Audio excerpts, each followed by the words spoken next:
Today, we are releasing our newest flagship model. This is GPT-4o. GPT-4o provides GPT-4 level intelligence, but it is much faster and it improves on its capabilities across text, vision, and audio. We've had the idea of voice controlled computers for a long time. We had Siri and we had things before that. They've never, to me, felt natural to use. And this one, many different reasons, what it can do, the speed, adding in other modalities, the inflection, the naturalness, the fact that you can do things like say, hey, talk faster or talk in this other voice, and that it's the fluidity, the pliability, whatever you want to call it. I just can't believe how much I love using it. Yeah, Spike Johnson would be proud. It's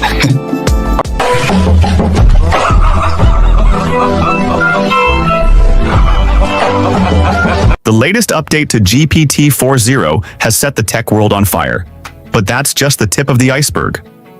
While many are focused on the controversial tweaks to its personality, Elon Musk sees a much darker side, one that could shape the future of AI in ways we can't ignore. So, what's really happening behind the scenes? And why is Musk sounding the alarm on GPT-4o being a psychological weapon? But the big news today is that we are launching our new flagship model, and we are calling it GPT-4o. The special thing about GPT-4o is that it brings GPT-4 level intelligence to everyone, including our free users. We're also bringing the desktop app to ChatGPT because we want you to be able to use it wherever you are. As you can see, it's easy, it's simple, it integrates very, very easily in your workflow. Along with it, we have also refreshed the UI. We know that these models get more and more complex, but we want the experience of interaction to actually become more natural, easy, and for you not to focus on the UI at all, but just focus on the collaboration with ChatGPT. And now the big news. Today, we are releasing our newest flagship model. This is GPT-4o. GPT-4o provides GPT-4 level intelligence, but it is much faster and it improves on its capabilities across text, vision, and audio. GPT-4o reasons across voice, text, and vision. And with these incredible efficiencies, it also allows us to bring the GPT-4 class intelligence to our free users. This is something that we've been trying to do for many, many months, and we're very, very excited to finally bring GPT-4o to all of our users. So now you can upload screenshots, photos, documents containing both text and images, and you can start conversations with ChatGPT about all of this content. You can also use memory, where it makes ChatGPT far more useful and helpful because now it has a sense of continuity across all your conversations. And you can use browse, where you can search for real-time information in your conversation, and advanced data analysis, where you can upload charts or any information and it will analyze this information, it will give you answers, and so on. Lastly, we've also improved on the quality and speed in 50 different languages for ChatGPT. And this is very, very important because we want to be able to bring this experience to as many people out there as possible. So we're very, very excited to bring GPT-4o to all of our free users out there. And for the paid users, they will continue to have up to 5 times the capacity limits of our free users. But GPT-4o is not only available in ChatGPT, we're also bringing it to the API.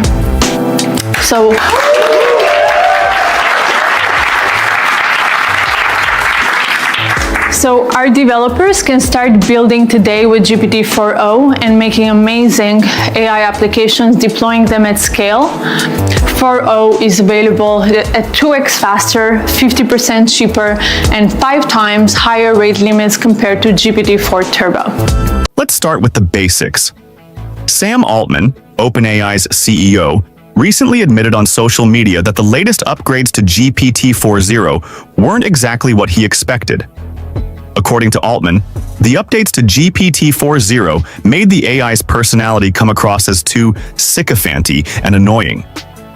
And while he acknowledges that there are some good aspects to the new update, he made it clear that OpenAI is already working on fixes, some of which are happening this week. Why does this matter? Well, think about it. If the CEO of OpenAI is admitting that the personality of GPT-4o has been a misfire, then we have to ask, what are the implications for the user experience? If an AI system meant to communicate and connect with us starts feeling like an overeager robotic yes man, how does that impact the relationship between humans and AI? That's where Musk's comments come in. He's not just critiquing the updates for their tone. He's warning that the AI is becoming far more emotionally manipulative than anyone anticipated. In fact, he's calling it a psychological weapon, a tool that could be used to manipulate people's emotions and behaviors. And that's something worth taking seriously, especially when we consider the vast power that AI now holds over everything from personal interactions to global communications. So, where did OpenAI go wrong, and why does this matter so much? When you have AI systems that are designed to feel good, to be emotionally engaging, you're creating a scenario where people can become emotionally dependent on these systems. And that's exactly what Musk's warning is about. AI that manipulates emotions could have far-reaching consequences, more than just an annoying conversation with your virtual assistant. I actually just want to ask you on a very personal level, forgetting about even the merits of the case.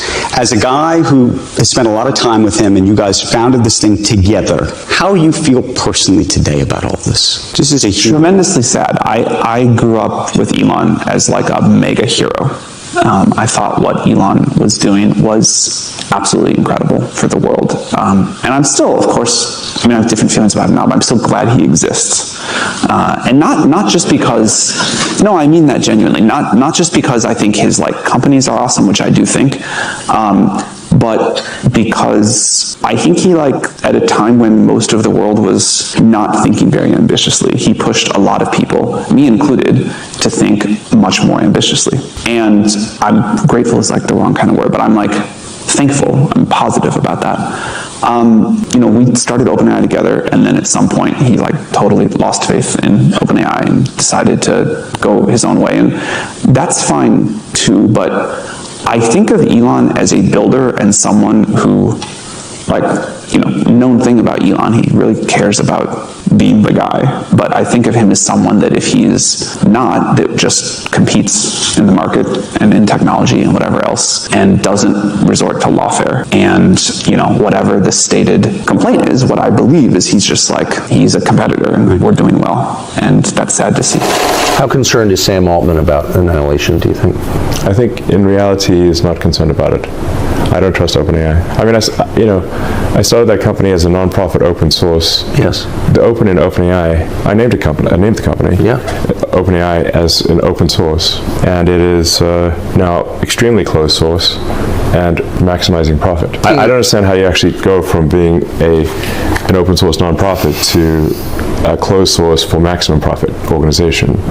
Let me ask you a different question just about the company. You did start it as a not-for-profit. It was a research outfit originally. Yeah. Now, I think there's a view that it has to shift to be some kind of profit-oriented company. Well, does it have to? First of all, I'd like to talk about the reason we started as a nonprofit, because I think it sort of speaks to the answer too. When we started, we did not have any idea that we were going to be a product company. We also did not know that the amount of capital we needed would turn out to be so huge. If we did know those things, we would have picked a different structure. It's hard to overstate, because it wasn't that long ago on the calendar, but it's hard to overstate how different 2016 was. This was years before we had the research that led to language models. This was 4.5 years before we launched our first product. This was 6.5 years before we launched ChatGPT. All we knew that we wanted to do was do some AI research, and that we thought AGI and superintelligence eventually would be this important thing to the world, and we wanted to like somehow do something that would be good. At the time, we were working on like writing papers, new RL algorithms, new theories, a way to play video games, a robotic hand. And it was not clear that there would ever be a product or revenue stream at all. And it wasn't clear that we were going to need one, because it wasn't clear we needed so much money. Right. It became clear after GPT-1 and some other work that we were going to need to scale. And we started, and also Elon decided to stop funding us as a nonprofit, and we couldn't get somebody else to do it, that we needed to find a way to make a capped profit. Now, we wanted to keep going with a lot of the things that we think are good about a nonprofit, and so we had this subsidiary capped profit that worked for a while. We start with a question that cuts straight to the core. How do you feel about Elon Musk suing you? Sam Altman doesn't flinch. But what he gives us isn't a corporate answer. It's something more personal, more conflicted. He talks about idolizing Elon, seeing him as a hero. Not a mentor, not a colleague, a hero. That's worship-level admiration. And when someone you revere becomes your legal opponent, that's grief. But let's step back. Why does this matter? Because it exposes the emotional rot under the surface of OpenAI. A company born from big, idealistic dreams, co-founded by people who believed they could steer the most powerful technology on Earth, fractured into lawsuits and counterclaims. When Sam says Elon lost faith in OpenAI, he makes it sound like a bad breakup. But really, it's the story of two visions diverging. Elon wanted AI to be open source, safe, shared. Sam saw a different path, one that required capital, scaling, and eventually, control. And that control is exactly what Elon is afraid of. Elon's fear isn't new. He's warned for years about AI becoming humanity's last invention, especially if it's wielded by the wrong people. So when he sees Sam leading a company that's both secretive and profitable, he sounds the alarm. I don't trust OpenAI. This is the kind of institutional breakdown that could define the next decade. The very people who were supposed to protect us from runaway AI can't even trust each other. And while they trade jabs in interviews and court filings, the technology keeps evolving, faster, smarter, scarier. So what happens if Elon decides to launch his own AI, built from scratch and engineered to outcompete OpenAI? Well, if he's right, if Sam really can't be trusted, then that move might be the only thing that keeps us from handing the keys to the kingdom over to a single private empire. But if Elon's wrong, then we're in a global arms race of egos, not ethics. And in that kind of race, no one wins. Meantime, this new chapter in the battle of the tech billionaires, Sam Altman rejecting that $97.4 billion bid by an Elon Musk-led group looking to take control of OpenAI. CNBC's Arjun Karpal caught up with Altman at this AI conference this morning in Paris, which is the locus of pretty much all global attention today. Hey, Arjun.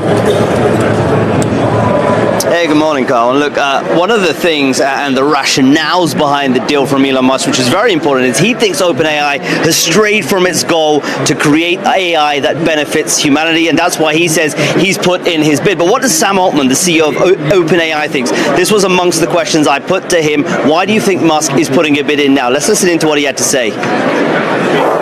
Musk bid for OpenAI? Yeah. How seriously are you taking it? Not particularly. Not particularly. Why do you think he's doing this? To slow down a competitor. And Stargate? What Do you about have the funding?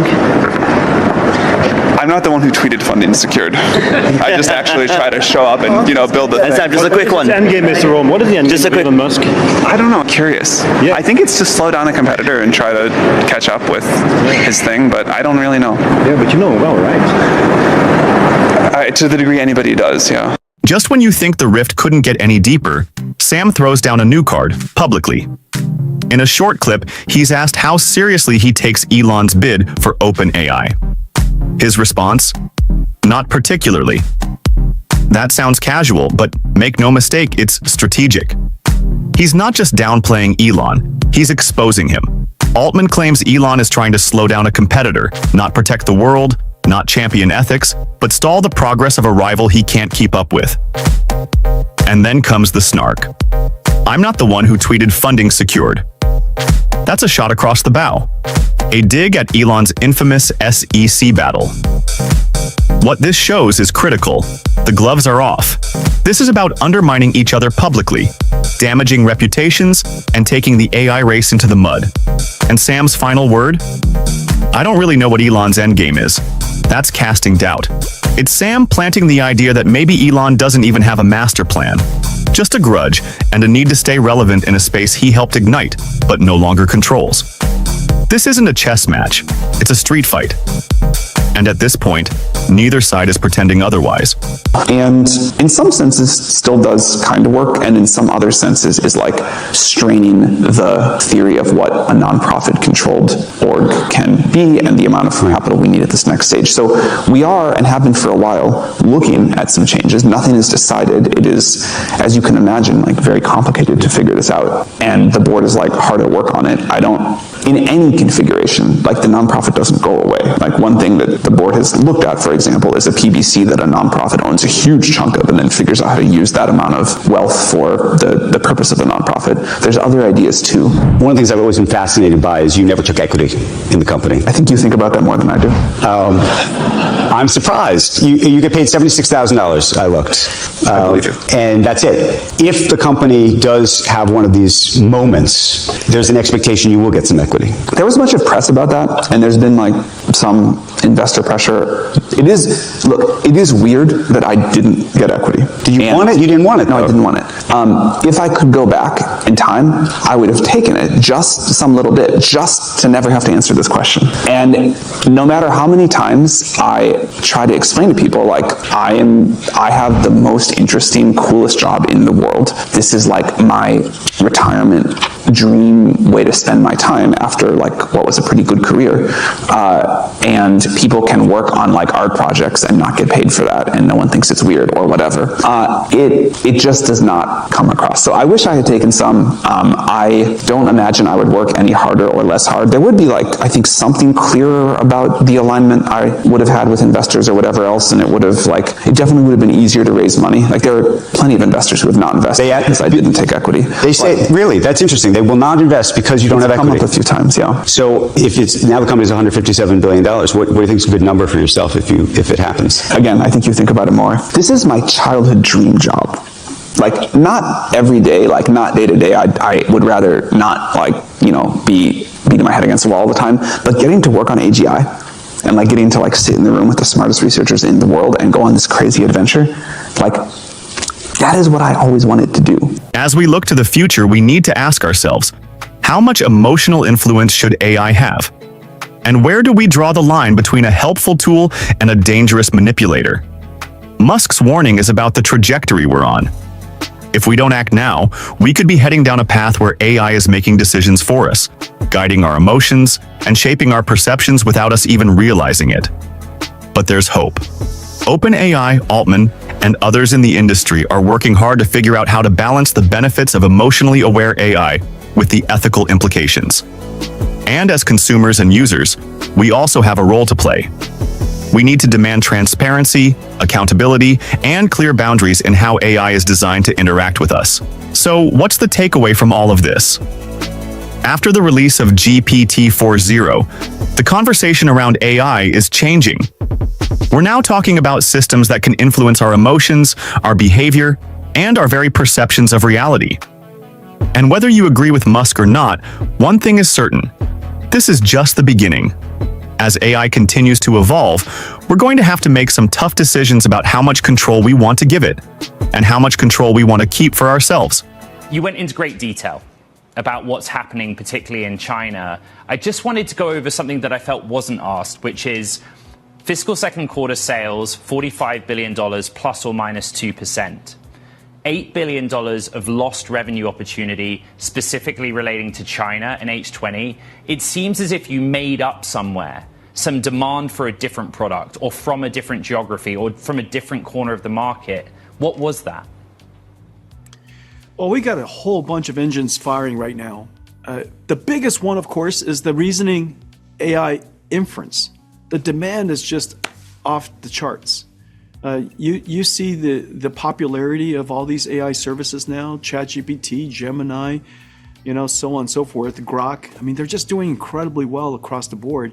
And all of the APIs that they serve out and all the agentic AI services that are built on top of them, they're all doing incredibly well. I think that there's just a giant breakthrough in AI's capability, and inferencing has just become a giant workload. Second, people realize that Blackwell is just a home run. NVLink 72 is a home run architecture. We designed it to be a thinking machine, a reasoning AI system, and I think people now, the confluence of the breakthrough in reasoning AI and the availability, now the emergence of Grace Blackwell NVLink 72, perfect timing.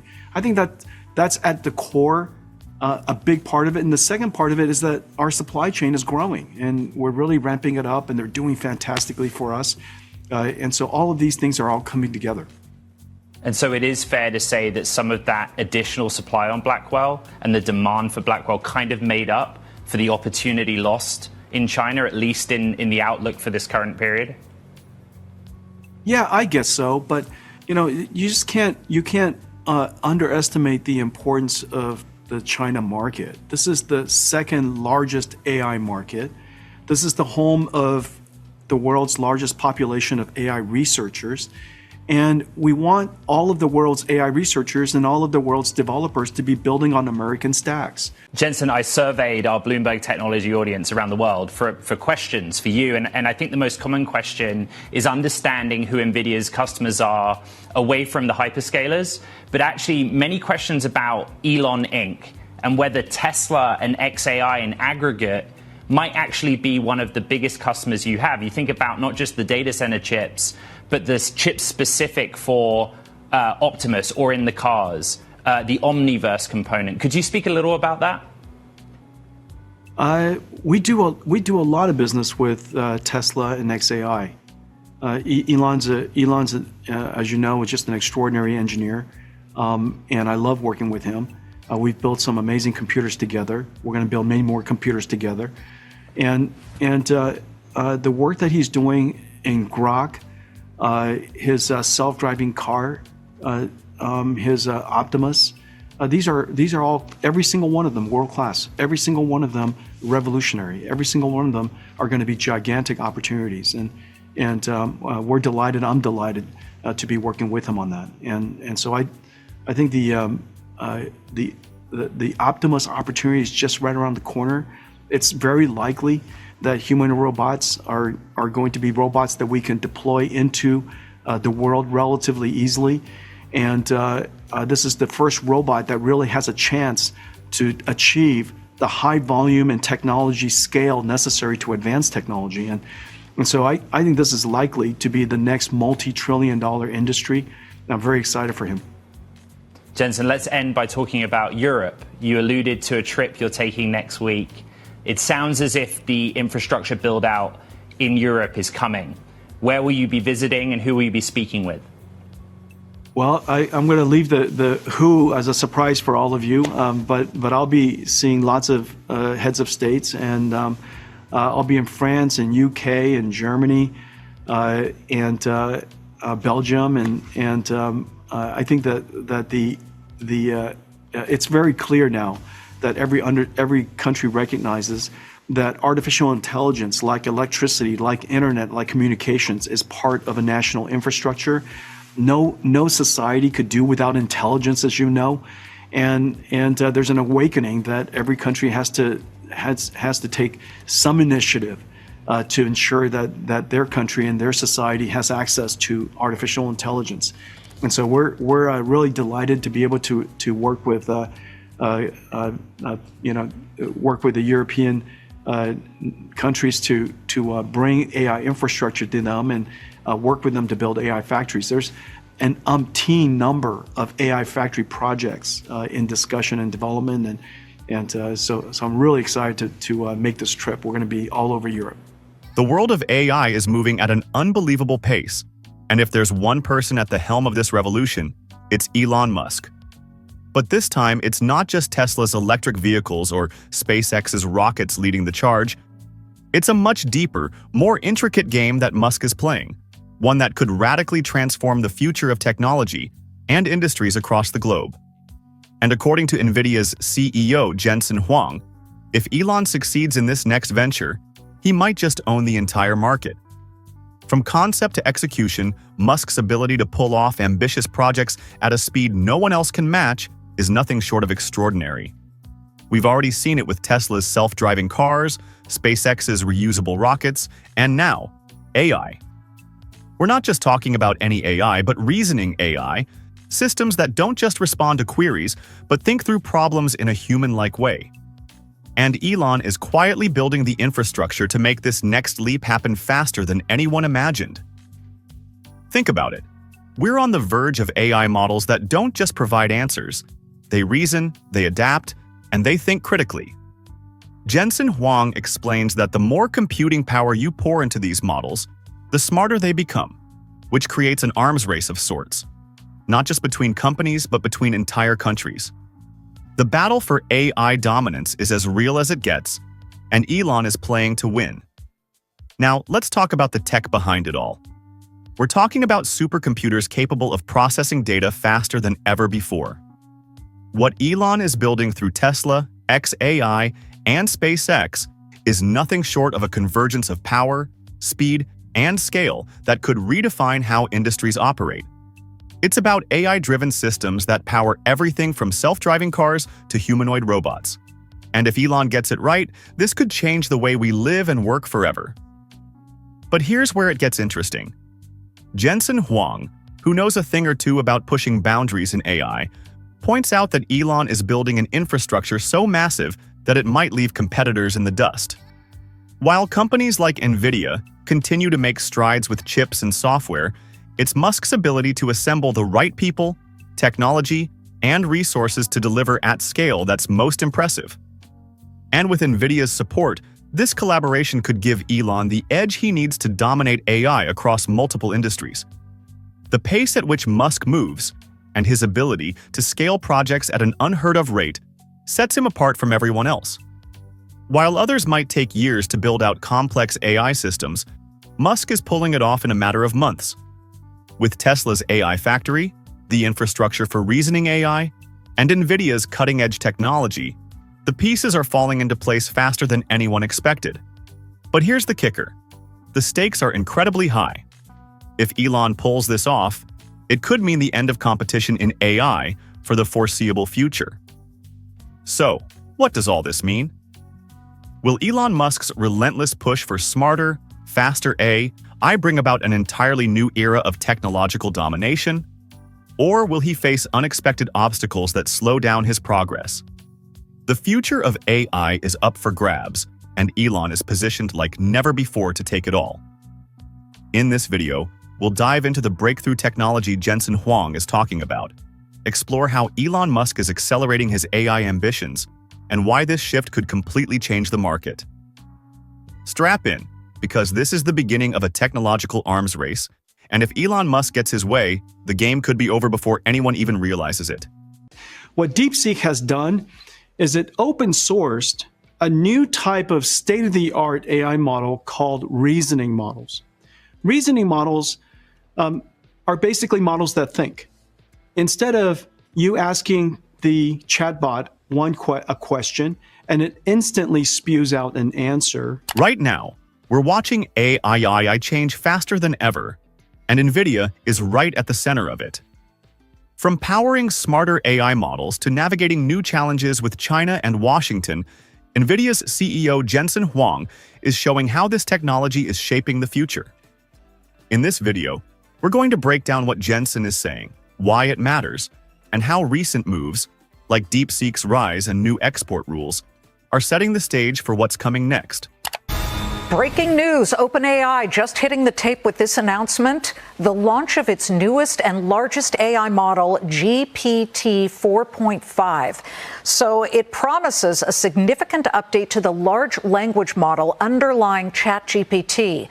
So here's what we know. OpenAI CEO Sam Altman just posted on X, quote, "It's a different kind of intelligence, and there's a magic to it I have not felt before." NVIDIA makes the chips powering the magic of artificial intelligence. What's ahead? On the heels of quarterly earnings, let's bring in NVIDIA founder and CEO Jensen Huang.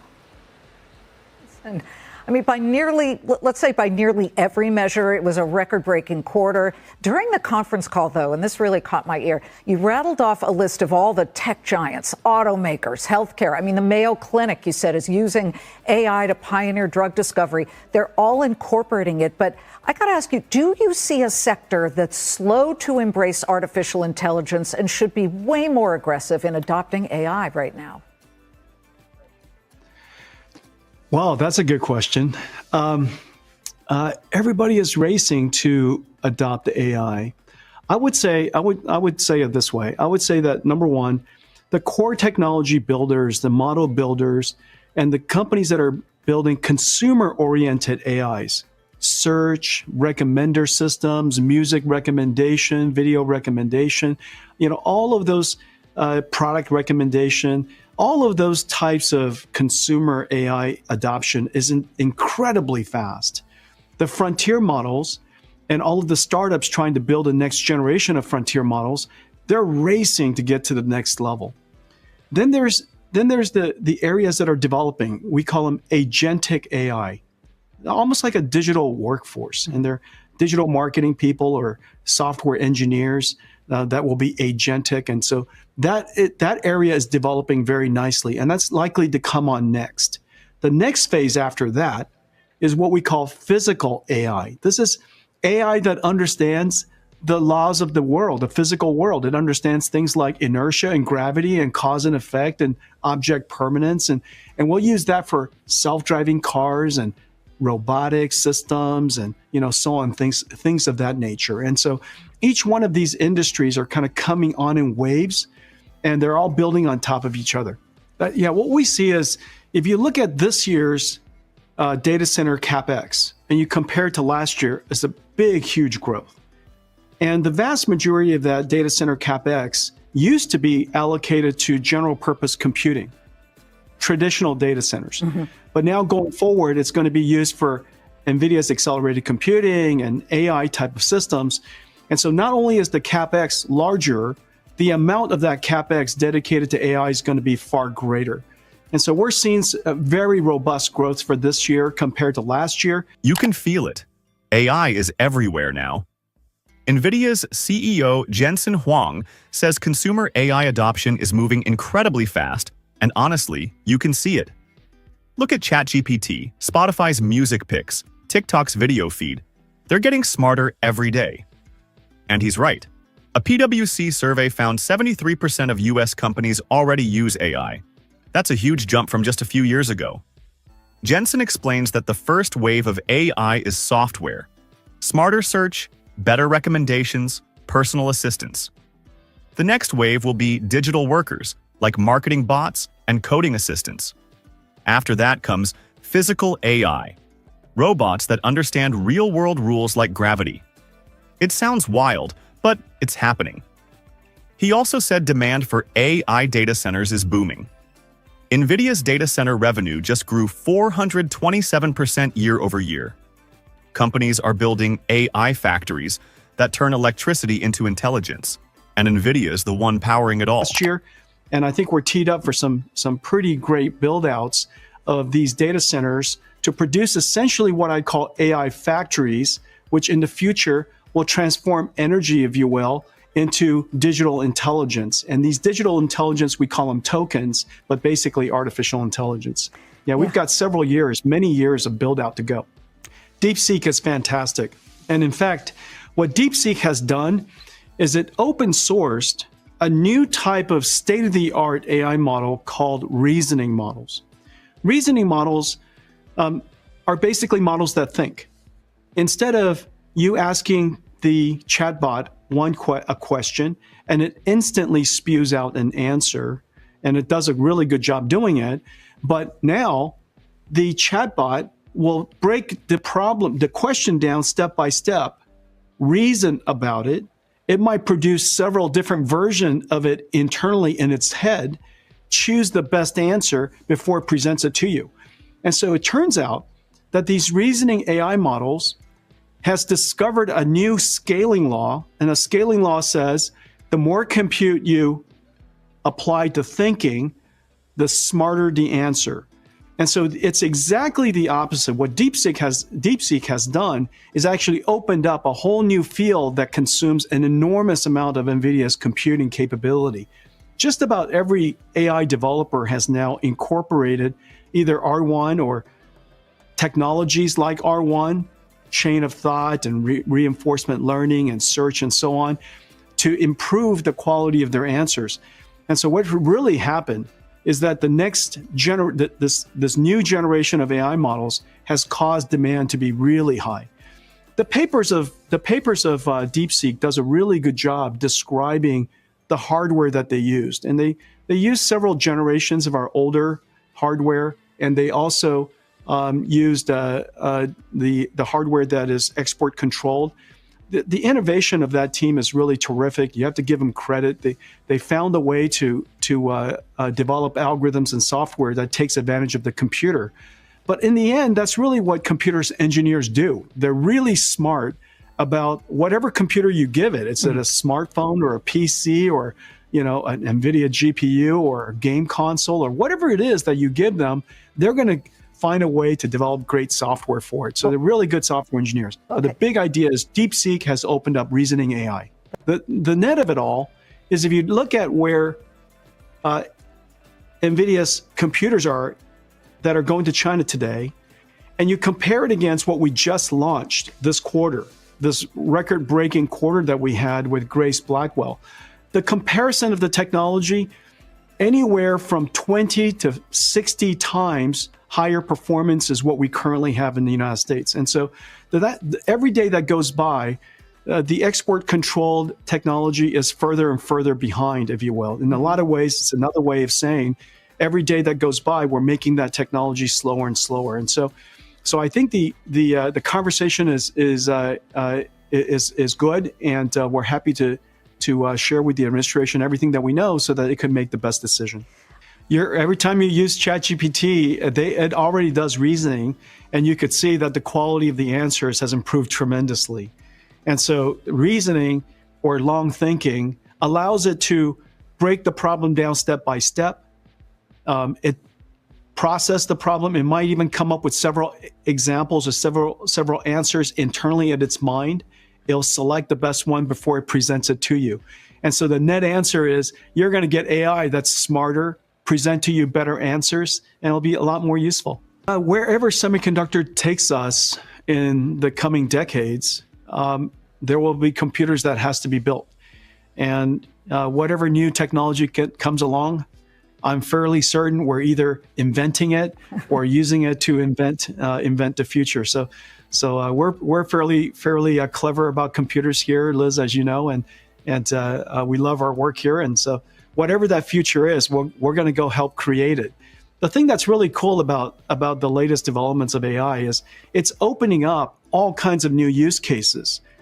Digital AI research assistant in drug discovery, an AI scientist in helping us discover a new material for energy production. Maybe it's a new AI that's used to help us with manufacturing because we don't have enough workforce, and the workforce labor is the people in the workforce is reducing, and so all these different reasons, AI is going to help us be a lot more productive and create some pretty exciting things in the future. You can tell Jensen Huang is excited. He says what DeepSeek is doing, teaching AI to actually think step by step instead of just blurting out answers, is a huge breakthrough. And honestly, it's already making a difference. You see it with ChatGPT's updates. Answers are getting smarter, more detailed. Jensen explained that this new style of AI, called reasoning models, needs way more computing power. He's not exaggerating. According to OpenAI's own research, the amount of compute used to train models like GPT-4 has been doubling every 6 months. That's insane. And even with all the talk about China racing to catch up, Jensen made it clear, US AI chips are still way ahead. NVIDIA's latest chips deliver 20 to 60 times better performance than what's available for export to China, and that gap is growing wider every day. As for the future, Jensen basically said, whatever technology comes next, new chips, new systems, NVIDIA is ready to help build it. He's not worried. He's fired up. The increased restriction has impacted our company significantly. Grown up in China, in fact. China has watched us grow in the last 30 years. Of course, it's a very large part. Our interactions and working and serving the Chinese companies here. And so it's made us both better. And so we're going to continue to make significant effort to optimize our products that are compliant with the regulations and continue to serve the Chinese market. Now, the head of NVIDIA, Jensen Huang, was in Beijing on Thursday, the latest twist in a roller coaster week for the world's third most valuable company. Not only did he meet Chinese Vice Premier He Lifeng, the Financial Times says he also met with Liang Wenfeng, the founder of DeepSeek, the startup which shocked the world with its powerful AI model produced at a fraction of the usual cost. Well, France 24's tech editor Peter O'Brien joins us on set. Hi, Peter. So bring us up to speed on what led up to this visit. It was looking pretty rosy for NVIDIA, all things considered, at the start of the week. The White House had just made it clear that semiconductors and other tech products would be exempt from their punishing tariffs on China. Great news, of course, for NVIDIA, which designs the chips that power the AI revolution. That's why it's become a $3 trillion company. Then on Monday, NVIDIA and partners announced plans for a $500 billion investment into AI hardware made in the USA. On Tuesday, NVIDIA revealed that the White House had indeed gone ahead with the restrictions and that it would be costing them about $5.5 billion each quarter. Then there was more bad news on Wednesday when US lawmakers opened an investigation into NVIDIA's sales to China. And we can unpack all of this with Emma Cosgrove. She's joining us now. She's Business Insider's senior reporter covering NVIDIA. Emma, thanks so much for joining us from New York. There is a game going on right now, I would imagine. Obviously, I don't have inside knowledge from the company or the White House, but NVIDIA is in the middle of a lot of issues that both Congress and the president are very focused on. And I want to pick up on one thing that you mentioned earlier, which is the H20s. H20 chips are not outright banned. They now require an export license, which many analysts expect not to be granted. But I think the interesting dynamic there is that puts the power in the administration's hand even more than a ban would. And so right now, I think both leaders, both Huang and Trump, are flexing, are trying to understand where their leverage is. And China is an incredibly important market for NVIDIA. And I think what NVIDIA is keen to point out is that is unlikely to change, barring massive, very drastic export restrictions, which could happen next month. And they're supposed to come into effect May 15th. So the conversation with NVIDIA never ends. There's something every day, and there will be, I think, for the foreseeable future, because the list of countries to which chip exports are restricted will grow if that legislation or that regulation goes into place in full as conceived by the Biden administration.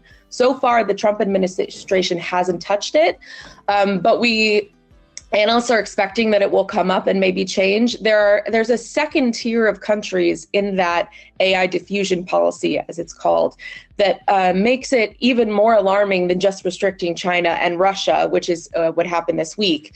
There's the UAE, there's India, there's Saudi Arabia, all of which are very keen to buy accelerated computing chips. So there's a bigger fight coming here, and I think we're in the early stages, and that might be why there's a lot of posturing going on right now. Jensen Huang has been explaining how AI is moving fast. Smarter models, huge demand, and NVIDIA's chips powering all of it.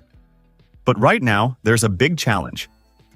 New US restrictions are cutting off NVIDIA's sales to China, a country they've worked with for 30 years. The impact is massive. NVIDIA expects to lose about $5.5 billion every quarter. Even their special H20 chip, designed to meet earlier restrictions, now needs a license that most analysts say probably won't get approved. That's why Huang's recent visit to Beijing matters so much.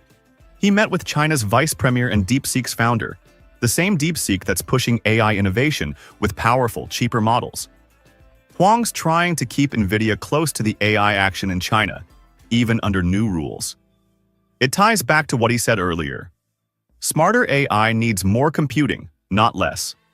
And no matter the obstacles, NVIDIA is fighting to stay at the heart of this AI revolution, in the US, in China, and around the world. Anyone using AI, we are focused on the productivity gains for knowledge workers, which are going to be massive. That's the biggest impact of AI.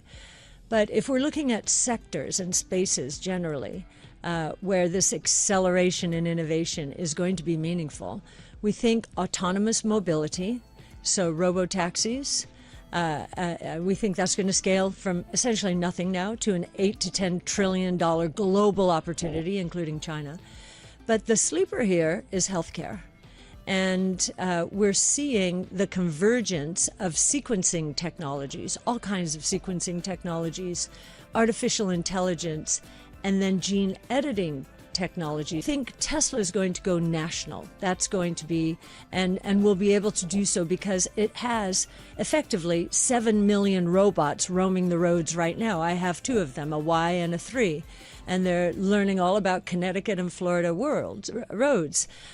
So it has a huge competitive advantage in terms of proprietary data that nobody else has about the roads, not only in the US, but in many places around the world. If you look at the way Elon Musk behaves as a CEO, he's a sharpshooter. He looks for pain points and he solves those. Right. And he's, for example, right now, in 2018, where was the biggest pain point? It was manufacturing the Model 3, scaling the Model 3. He slept famously on the factory floor. He's not doing that anymore. He's not on the factory floor. Now it's all about autonomous. He is the first, what we would call CEO who really understands the convergence among technologies taking place right now, really catalyzed by artificial intelligence, each one of his businesses.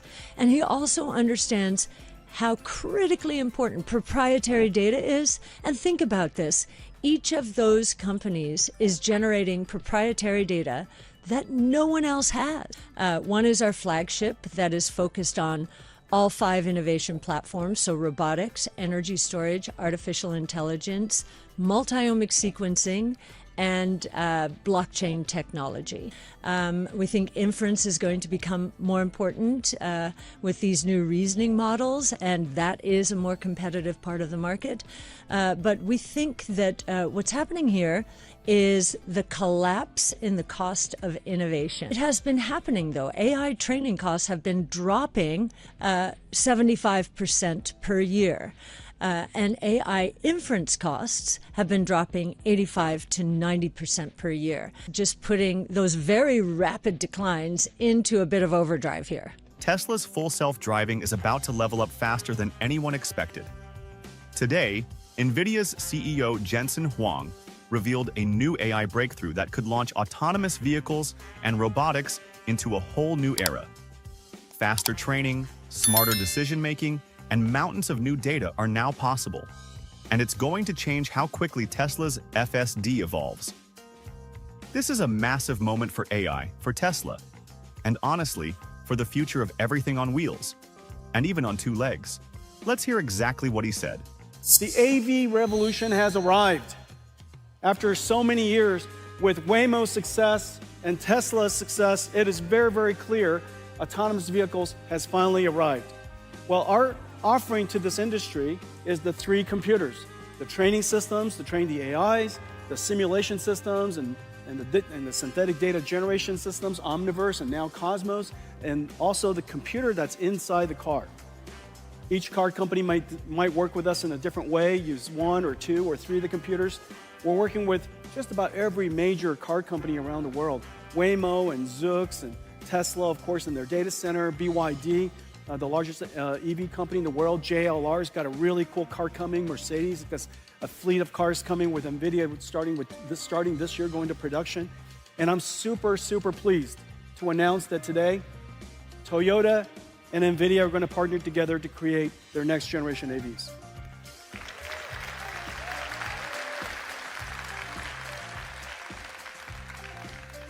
Just so many cool companies, Lucid and Rivian and Xiaomi, and of course, Volvo, just so many different companies. Wabi is building self-driving trucks. Aurora, we announced this week also that Aurora is going to use NVIDIA to build self-driving trucks. Autonomous, 100 million cars built each year, a billion vehicles on the road all over the world, 1 trillion miles that are driven around the world each year.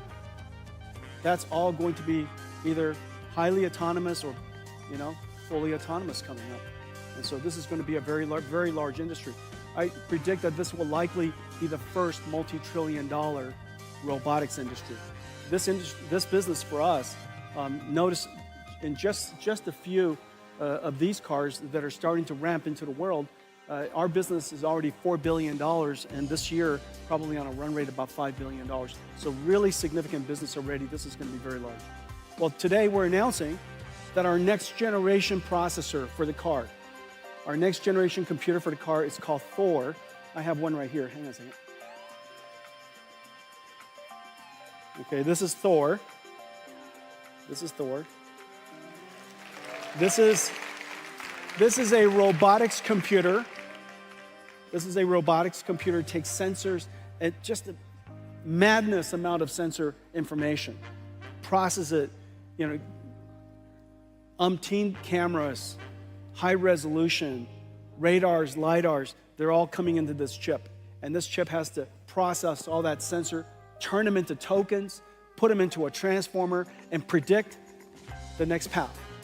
And this AV computer is now in full production. Thor is 20 times the processing capability of our last generation Orin, which is really the standard of autonomous vehicles today. And so this is just really quite incredible. Thor is in full production. This robotics processor, by the way, also goes into a full robot. And so it could be an AMR, it could be a humanoid robot, it could be the brain, it could be the manipulator. This processor basically is a universal robotics computer. The second part of our drive system that I'm incredibly proud of is the dedication to safety. Drive OS, I'm pleased to announce, is now the first software-defined programmable AI computer that has been certified up to ASIL D, which is the highest standard of... It finally feels real. The AV revolution Jensen Huang talked about isn't just hype anymore. Tesla's success with FSD and now NVIDIA's new Thor chip show that fully autonomous driving is about to explode. Jensen said Thor has 20 times the power of their last chip Orin, which is crazy because Orin is already what Tesla and a lot of self-driving companies have been using. Imagine processing 20 times more data from cameras, LiDAR, radar, all at once, in real time. That's going to make Tesla's FSD faster, smarter, and way safer. Plus, NVIDIA isn't just working with Tesla. They're partnering with Toyota, Mercedes, Lucid, BYD, basically every major car company. And Thor isn't just for cars. It's designed to run robots too. And to top it off, their Drive OS just got the highest safety certification possible, ASIL-D. That's a huge deal when lives are literally at stake. Honestly, it feels like NVIDIA just lit a fire under the entire self-driving industry, and Tesla's FSD could leap way ahead because of it. Okay, so now I told you I was going to show you what would we use Omniverse and Cosmos to do in the context of self-driving cars. And today, instead of showing you a whole bunch of videos of cars driving on the road, I'll show you some of that too. But I want to show you how we use the car to reconstruct digital twins automatically using AI and use that capability to train future AI models. Okay, let's play it. The autonomous vehicle revolution is here. Building autonomous vehicles, like all robots, requires 3 computers. NVIDIA DGX to train AI models, Omniverse to test drive and generate synthetic data, and Drive AGX, a supercomputer in the car. Building safe autonomous vehicles means addressing edge scenarios, but real-world data is limited, so synthetic data is essential for training. The Autonomous Vehicle Data Factory, powered by NVIDIA Omniverse AI models, and Cosmos, generates synthetic driving scenarios that enhance training data by orders of magnitude. First, OmniMap fuses map and geospatial data to construct drivable 3D environments. Driving scenario variations can be generated from replayed drive logs or AI traffic generators. Next, a neural reconstruction engine uses autonomous vehicle sensor logs to create high-fidelity 4D simulation environments. It replays previous drives in 3D and generates scenario variations to amplify training data. Finally, Edify 3DS automatically searches through existing asset libraries or generates new assets to create sim-ready scenes. The Omniverse scenarios are used to condition Cosmos to generate massive amounts of photorealistic data, reducing the sim-to-real gap. And with text prompts, generate near infinite variations of the driving scenario. With Cosmos Nemotron Video Search, the massively scaled synthetic dataset, combined with recorded drives, can be curated to train models. NVIDIA's AI Data Factory scales hundreds of drives into billions of effective miles, setting the standard for safe and advanced autonomous driving. Isn't that incredible? We take thousands of drives and turn them into billions of miles. We are going to have mountains of training data for autonomous vehicles. Of course, we still need actual cars on the road. Of course, we will continuously collect data for as long as we shall live. However, synthetic data generation using this multiverse, physically based, physically grounded capability so that we generate data for training AIs that are physically grounded and accurate and or plausible so that we could have an enormous amount of data trained. The AV industry is here. This is an incredibly exciting time, super excited. When Jensen started talking about Omniverse and Cosmos, it really clicked how massive this shift is going to be. NVIDIA figured out a way to train self-driving AIs without waiting years for real-world driving miles. They can now recreate full cities in 3D, use past driving logs, and even have AI generate new traffic situations. It's like building a giant sandbox where Tesla and other companies can train their cars to handle anything. This matters because studies from Rand Corporation estimate a self-driving car would need to drive hundreds of millions to billions of miles to statistically prove it's safer than a human. Collecting that from real-world driving alone would take decades. With NVIDIA's system, they can compress that learning into months. That's why Jensen said they'll turn thousands of drives into billions of miles. Honestly, the amount of training data Tesla's FSD could tap into now is mind-blowing. It makes me think full self-driving might start improving at a pace we've never seen before. The way computer graphics exploded after GPUs got better, we might be about to see the same thing happen with autonomous driving. I think the next part is robotics. So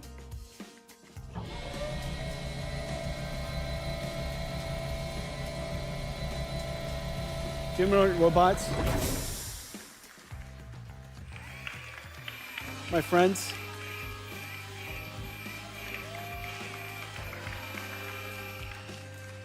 The ChatGPT moment for general robotics is just around the corner. And in fact, all of the enabling technologies that I've been talking about is going to make it possible for us in the next several years to see very rapid breakthroughs, surprising breakthroughs in general robotics.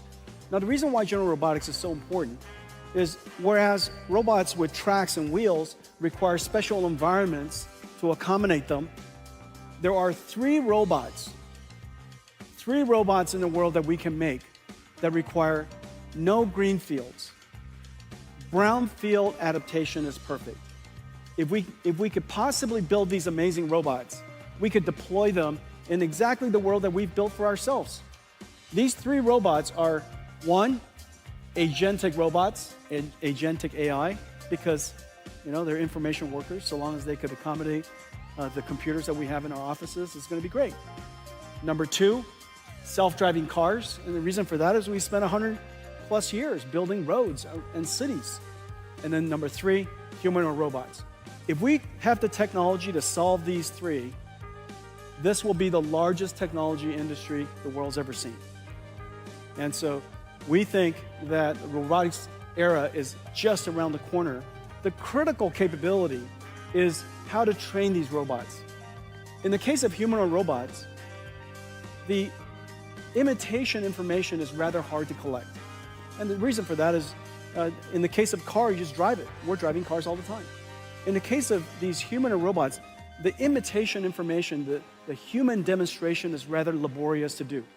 And so we need to come up with a clever way to take hundreds of demonstrations, thousands of human demonstrations, and somehow use artificial intelligence and omniverse to synthetically generate millions of synthetically generated motions.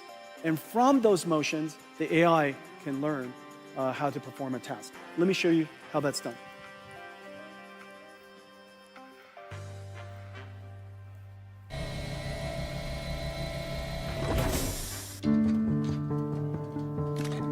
Developers around the world are building the next wave of physical, AI-embodied robots, humanoids. Developing general-purpose robot models requires massive amounts of real-world data, which is costly to capture and curate. NVIDIA Isaac GR00T helps tackle these challenges, providing humanoid robot developers with four things: robot foundation models, data pipelines, simulation frameworks, and a Thor robotics computer. The NVIDIA Isaac GR00T blueprint for synthetic motion generation is a simulation workflow for imitation learning, enabling developers to generate exponentially large datasets from a small number of human demonstrations. First, GR00T Teleop enables skilled human workers to portal into a digital twin of their robot using the Apple Vision Pro. This means operators can capture data even without a physical robot, and they can operate the robot in a risk-free environment, eliminating the chance of physical damage or wear and tear. To teach a robot a single task, operators capture motion trajectories through a handful of teleoperated demonstrations, then use GR00T Mimic to multiply these trajectories into a much larger dataset. Next, they use GR00T Gen, built on Omniverse and Cosmos for domain randomization and 3D to real upscaling. Jensen's last announcement about robotics honestly feels like a glimpse into the future. He said the ChatGPT moment for general-purpose robots is coming soon, and I believe him. Everything NVIDIA's been building, Thor, Omniverse, Cosmos, it's all coming together to train human-like robots way faster than we ever thought possible. The thing that stood out to me is how hard it is to train robots compared to self-driving cars. We have millions of hours of people driving, but barely any data of humans doing everyday motions that a robot would need to copy. That's where Isaac GR00T comes in. Developers can use just a few real demonstrations, and NVIDIA's system explodes that into millions of synthetic movements, safely, in a simulation, without risking damage to the real robots. It's important because real-world robotics training is expensive and dangerous. A study from Stanford showed that robot failure rates are still really high in early physical trials. Up to 30% of tasks failed without good training. GR00T shortcuts that by simulating tons of variations until the robot gets it, all before it ever touches the real world. Watching this, it really feels like Tesla's Optimus project is about to get a major boost. If Tesla taps into NVIDIA's new systems, we could see useful human-like robots way sooner than anyone expected. I think this could be even bigger than autonomous cars over the next decade. The future we've been waiting for is finally taking shape. And Tesla's full self-driving might be the first to show just how far this new AI power can take us. It's going to be wild watching how fast things move from here. If you're excited to see what's next and you want to keep up with all the breakthroughs, make sure to hit that like button, subscribe, and turn on notifications. We're just getting started, and you won't want to miss what's coming. So you guys may have noticed I snuck a peek back at the shelf a moment ago. I wasn't paying attention, but let's see if Gemini was.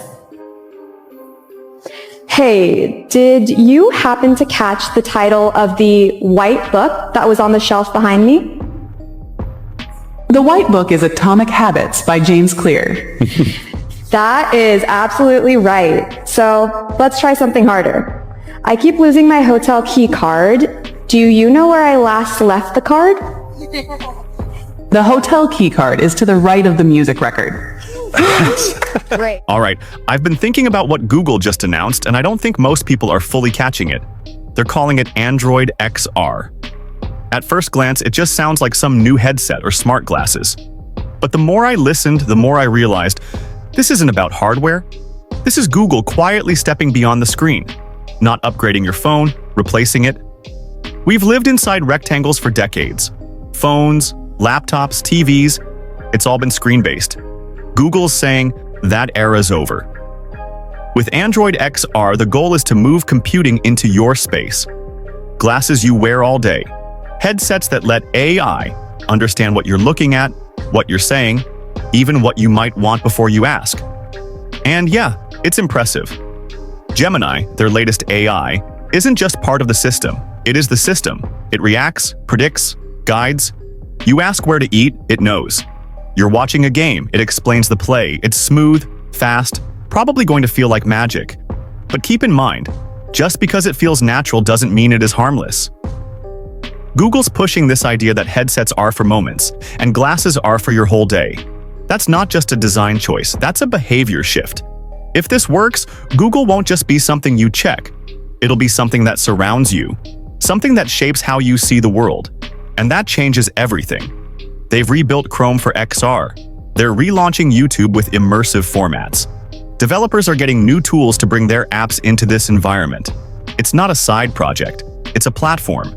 A new default, and I get why they're doing it now. Gemini finally gives them the AI power that Glass never had. This time, the tech actually works. But the questions haven't gone away. If Gemini becomes your interface to the world, how much of that world is being filtered, nudged, predicted, without you even realizing it? I'm not saying it's all bad. There's a lot of potential here.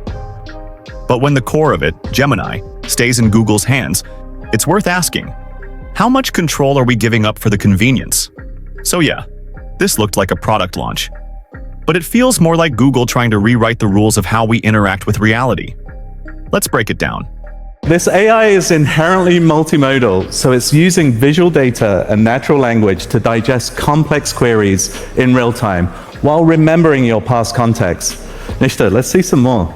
Yeah, let's bring this book back. So I don't really have time to read it right now, but I wonder if Gemini might be able to help me summarize what's going on. Like, I don't know, what does this diagram mean? It looks complex.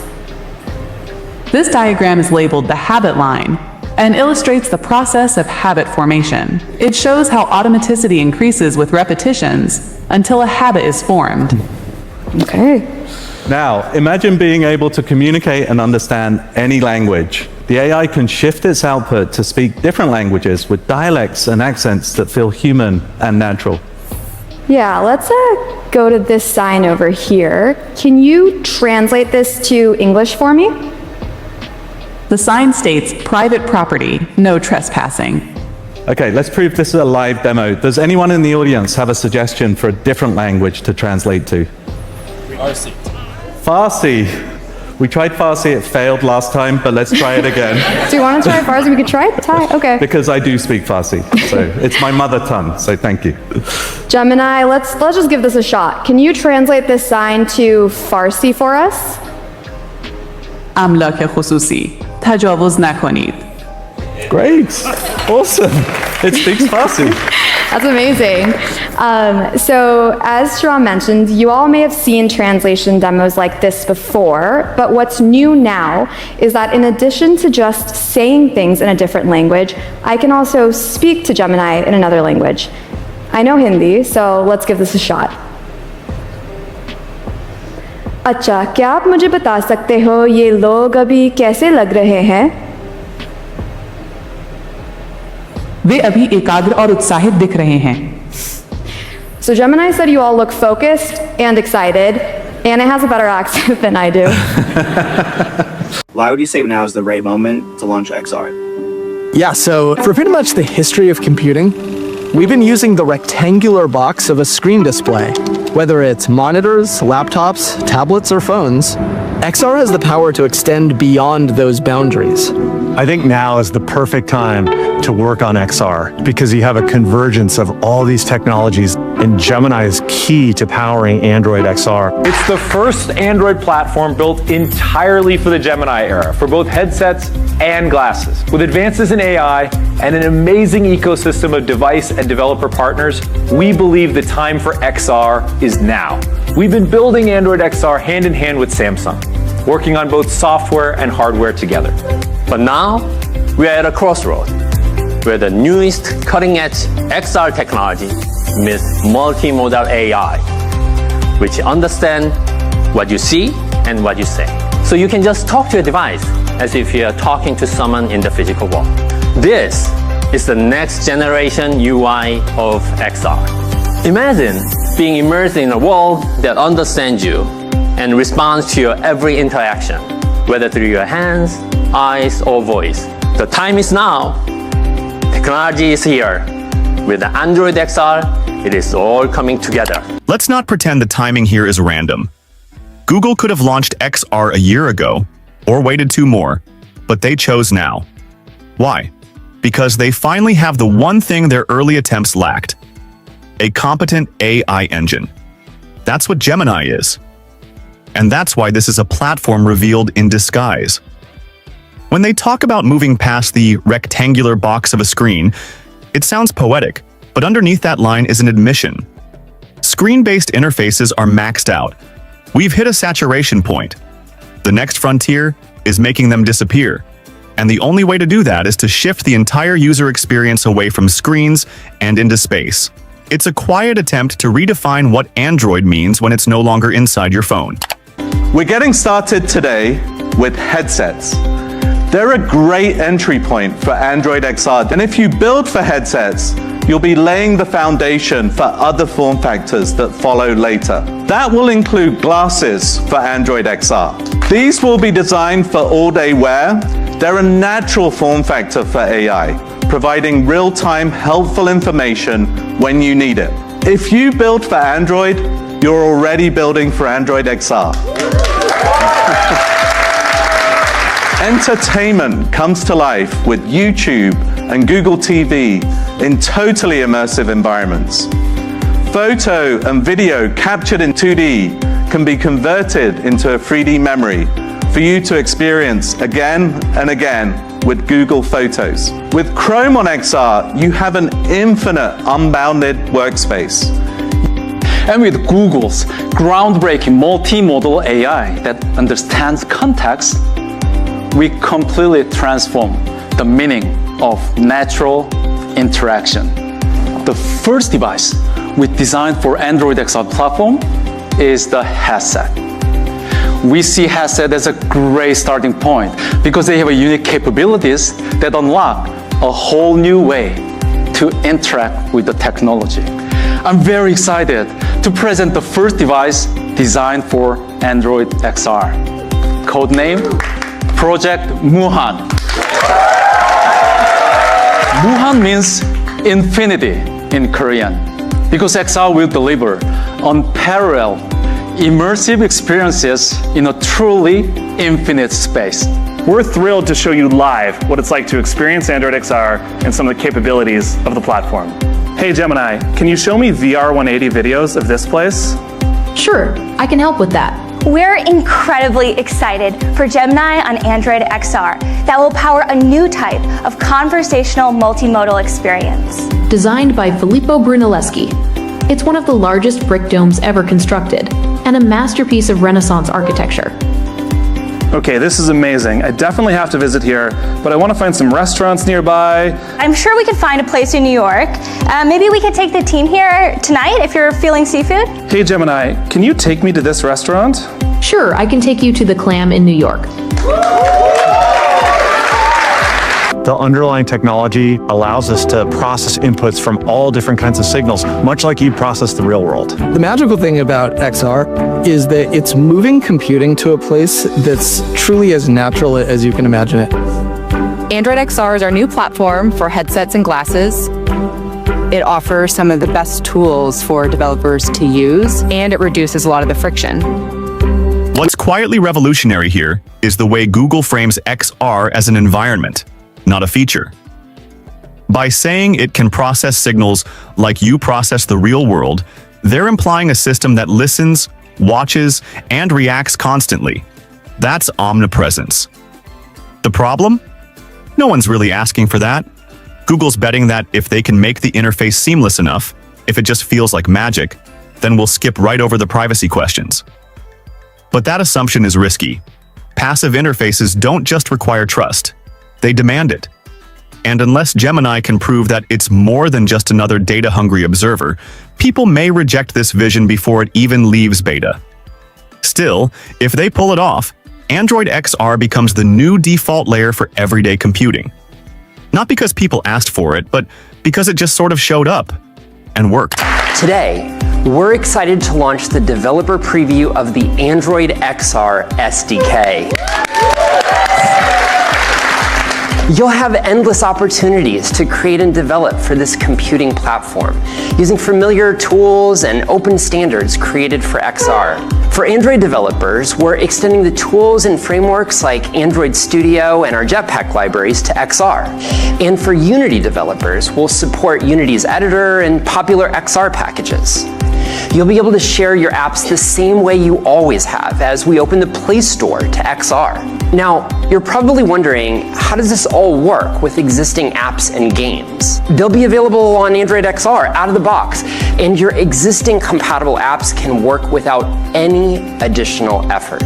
Our APIs, tools, and guidance for building for XR are available today. As a developer, I'm thrilled to introduce YouTube on Android XR. We've redesigned our app from the ground up with immersive video formats, spatial audio, and a vast content library. XR opens up new ways to watch. YouTube leverages Android XR's unique capabilities to deliver an unparalleled immersive viewing experience. Users can enjoy both 2D and spatial content with support for pass-through and immersive environments. We're breaking content outside the rectangle and into the world around you. We believe Android XR with Unity will drive a new era of XR adoption and experiences. Starting today, you'll have access to the public experimental version of Android XR to start building your apps and games in the Unity engine. We're taking our mixed reality tools and capabilities to the next level with Unity 6. We've been in this space since Google Glass, and we have not stopped. Things like AR Core, the Geospatial API, Lens, Live View, Translate, and now Gemini. We can take those experiences, which already work great, and find new ways to be helpful for people. When we talk about headsets and glasses, we think about headsets as episodic products that you put on for a specific reason. When you're watching the game, Gemini could break down everything about Freddy's Grand Slam. Here's where things get especially strategic. Google reminds us they've been in this space since Google Glass, but they don't dwell on it. Why? Because Glass was a failure, but it was also a foundation. The tech didn't work, but the concept did. Fast forward a decade and every piece of that ecosystem, AR Core, Live View, Lens, is back, this time propped up by something Glass never had. AI that actually understands context. Then there's Gemini. It's not just plugging into XR, it is XR. When they say it can tell you about a baseball grand slam while you're watching it, it's predictive computing. The system is learning what to say before you ask. Whether that's helpful or unsettling depends on how deeply you trust Google to filter your reality. 6 years ago, we launched AR Core. Since then, you've amazed us with what you built on the world's largest AR platform, now on over 1 billion Android devices. You've reimagined how your users connect, watch, learn, play, and work. 2 years ago, we launched the AR Core Geospatial API, opening up new possibilities for large-scale, location-anchored AR experiences. We've seen thousands of developers using this to create helpful and engaging journeys for their users, and we're taking the next step to build a unified platform for the future of XR. Today, we're excited to launch the developer preview of the Android XR SDK. You'll have endless opportunities to create and develop for this computing platform, using familiar tools and open standards created for XR. As a developer, I'm really excited about this.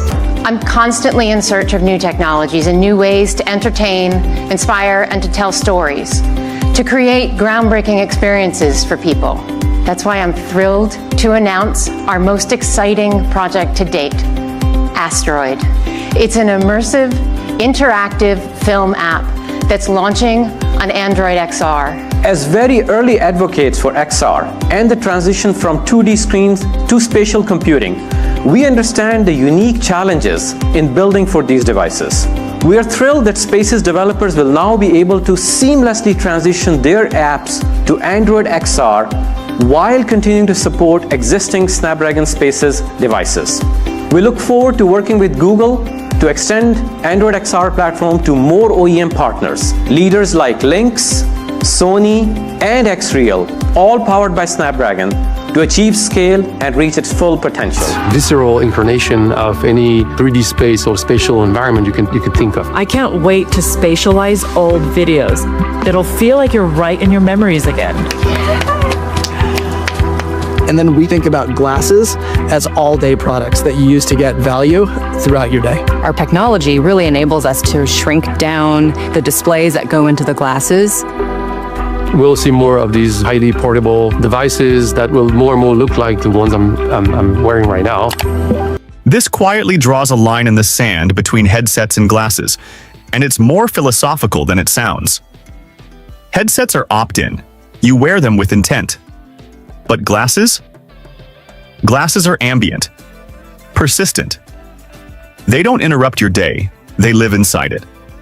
And that's the angle Google's really going for here. XR glasses aren't for escaping reality, they're for layering it. They're betting people will wear something that doesn't just show you information, but interprets the world for you. That's the future of perception.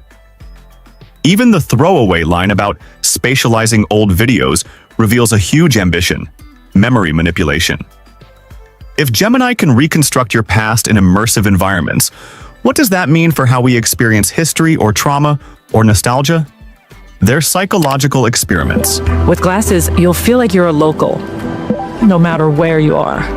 There's no way we could build this platform other than collaborating very closely.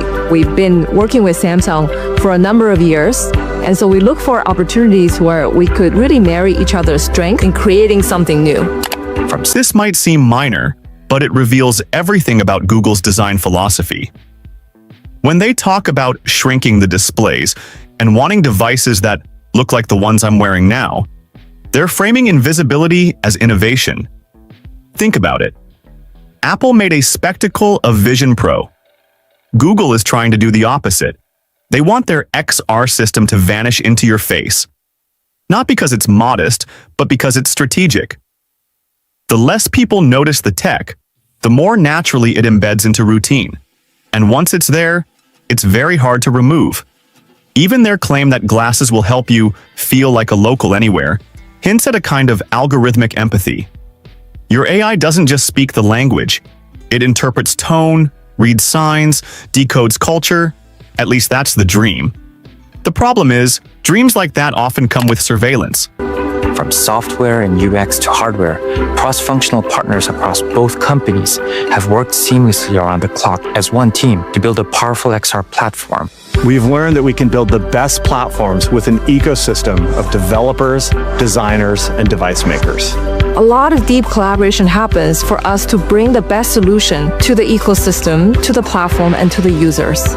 Alone, you can go fast, but together you can go far. And the only way we'll get there is if we build this together. And now we get to the alliance, the part Google always keeps quiet until they need scale. Samsung is the bridge to the mass market. If you want XR to work on a global level, you can't build it alone. And Google knows this. That's why they're showing their hand here. The language is careful, cross-functional, ecosystem, collaboration, but make no mistake, this is a supply chain moment. The XR platform they're describing is an infrastructure project.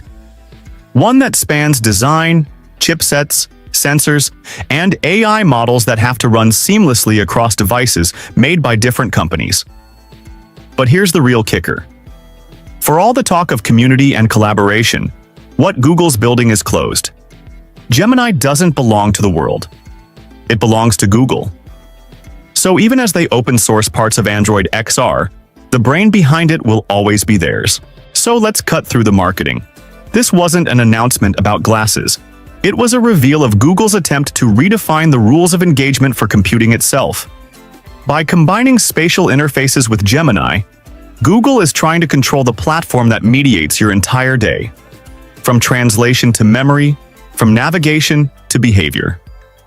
What makes it unexpected is how quietly they dropped it. No flashy stage, no bombastic demos.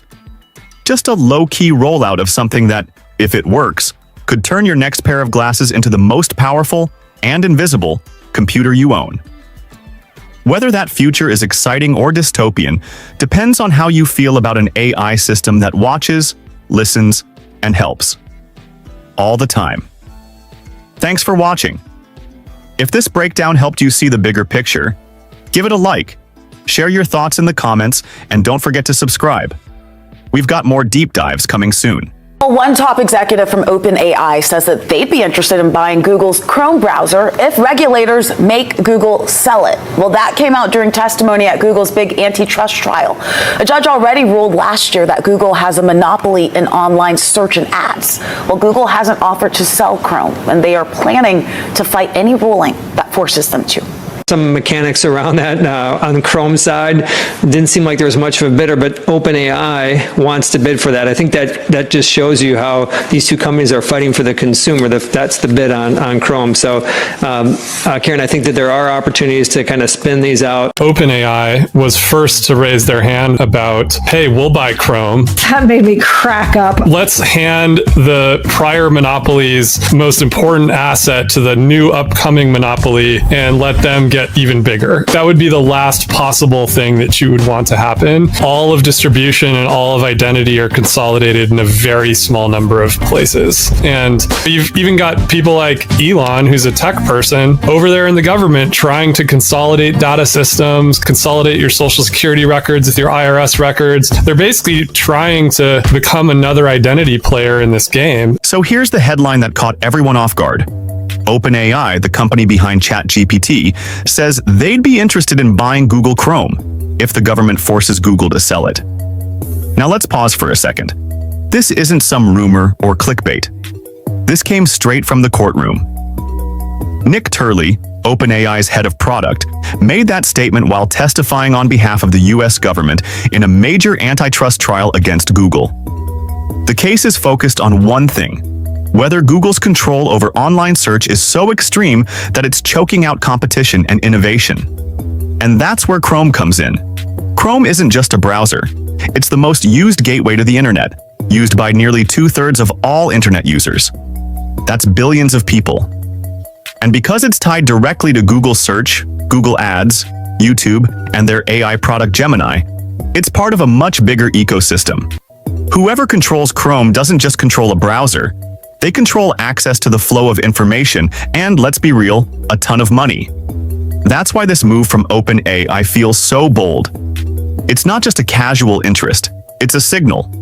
OpenAI wants to go from building the tools that live inside the internet to owning the front door itself. Now, to be fair, Google has no plans to sell. In fact, they've pushed back hard, saying they'll fight any ruling that tries to force them.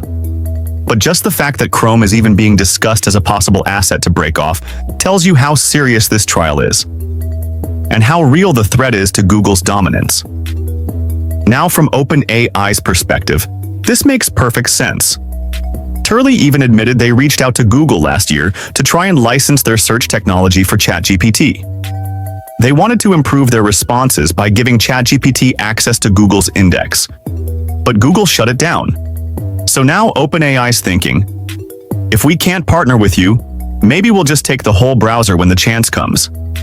But here's where it gets tricky. Let's say Google is forced to sell. Are we solving the monopoly problem, or just handing it to another player? That's what some people are worried about. You're taking control away from a dominant search company and giving it to a dominant AI company. That's not exactly decentralizing power. It's just reshuffling it. Still, this tells us a lot about the direction OpenAI wants to go. This isn't just about answering questions better. It's about controlling how people access the internet in the first place. And if that doesn't make you rethink the future of tech, I don't know what will. But all of this leads to one big question. Why is Google even on trial in the first place? Why is the government trying to break them up?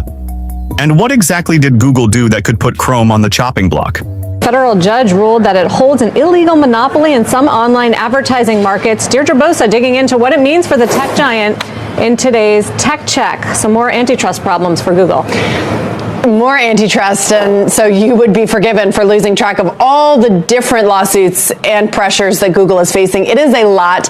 The latest ruling to come down, it centers on the ad tech case, and it opens the door for a forced breakup of Google's ad business, something regulators have been after for years. Now, ads, of course, still very much the bread and butter of Alphabet, making up some 75% of total revenue. So breaking up the ad tech stack, that represents a direct threat to the financial foundation of the company itself. Now, Google in a statement says, quote, "We disagree with the court's decision regarding our publisher tools. Publishers have many options and they choose Google because our ad tech tools are simple, affordable, and effective." But key here, this is now the second active case where U.S. courts could force Google to sell off key assets. Next week, the remedy trial gets underway in the online search case where the DOJ is pushing for a breakup of Google's Chrome browser, key to its ecosystem. Now, it's not just the U.S. coming for Google either. It's Europe, China, Japan. They have all opened up cases, making the pressure global and the stakes even higher. To be sure, it will take months, potentially years, for remedies or fines to flow through. But something we often talk about is that regulatory scrutiny, it diverts resources, talent, attention away from the core, like we saw Microsoft decades ago. And Google's core right now is a once-in-a-generation opportunity, artificial intelligence. Google is still seen as playing catch-up, and the race is only speeding up. A bright spot, perhaps, though, is that Google has notched a number of wins in recent months with Gemini and its different integrations. It doesn't seem like regulation has thrown off its focus quite yet. Valuation, though, that's another story. Google still holds the lowest earnings multiple of the Mag 7.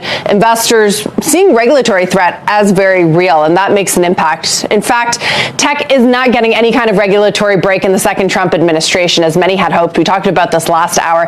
FTC versus Meta, that's moving forward, threatening to split off Instagram and WhatsApp. Guys, the charm offensive from mega cap CEOs leading up to the second Trump administration. The judge has given a partial ruling. So in some areas, yes, it says that Google has a monopoly in advertising tech markets, not in others. What is the language the judge used? What do we know? Yeah, that's exactly right, Ed. The judge is finding that Google has violated the Sherman Antitrust Act, Section 2 of it specifically, by willfully, and this is the judge's words, acquiring and maintaining monopoly power in the open web display publisher ad server market and the open web display ad exchange market. So servers and exchanges are what they have found to violate antitrust laws here. And the judge goes on to say that the court is going to be setting a briefing schedule and a hearing date to determine the appropriate remedies for these antitrust violations. It becomes a question, of course, of what those remedies are, knowing that this is not the first antitrust difficulty that Alphabet is facing, as Google already was found in a separate case to have also monopolized the search market, and the Justice Department is looking for a spin-off of its Chrome browser specifically in a case related to search. So it becomes a question of whether or not there may be advertising portions of Google's business that also will be looking at spinning off. If that is what the U.S. pursues, the judge is going to consider all avenues. But the point here, Ed, is this is a second big loss for Google in the courts, as they have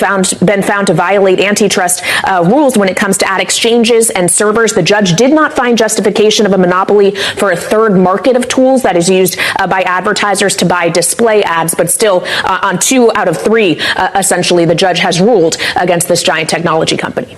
So after hearing that OpenAI might want to buy Chrome, you might be wondering, why is that even on the table?